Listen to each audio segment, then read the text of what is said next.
শাবনূর এক নামেই যেন কত শত আবেগ, কত শত স্মৃতি। একসময়ের বাংলা সিনেমার রোম্যান্সের রানী তিনি। তার হাসি, তার চোখ আর তার অভিনয় সবকিছু আজও আমাদের মনে গেঁথে আছে।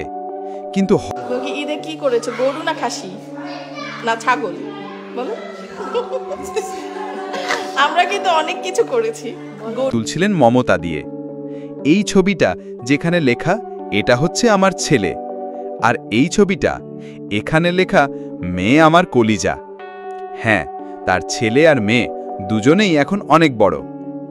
আর এখন আমরা আবার দেখতে পাচ্ছি শাবনূরকে ফেসবুকে, ইনস্টাগ্রামে, ইউটিউবে, নতুন নতুন অনুষ্ঠানে, নতুন একটা গ্রুপেও বারবার দেখা যাচ্ছে তাকে। তিনি নিজেই বলেছেন, এতদিন সন্তানদের সময় দিয়েছি, এবার নিজের স্বপ্নকে সময় দিতে। শাবনূর আমার দৃষ্টিতে একটা গড গিফটেড আর্টিস্ট। সে কিন্তু আমি তার সাথে যতবারই অভিনয় করতে গেছি সে কখনো মনিটর দিত না, সংলাপ করতো না, কিন্তু ক্যামেরার সামনে সে ফাটিয়ে অভিনয় করত। এটা আল্লাহ প্রদত্ত। আর অনেক ভালো মনের মানুষ। তার সঙ্গে অভিনয় করতে গিয়ে আমার প্রায় 40টার উপর ছবি আছে। আমার লাখো লাখো ভক্তদের জানাই শুভেচ্ছা। সবাই আমার জন্য দোয়া করবেন, আমি যেন সবার হৃদয়ে বেঁচে থাকতে পারি সারা জীবন।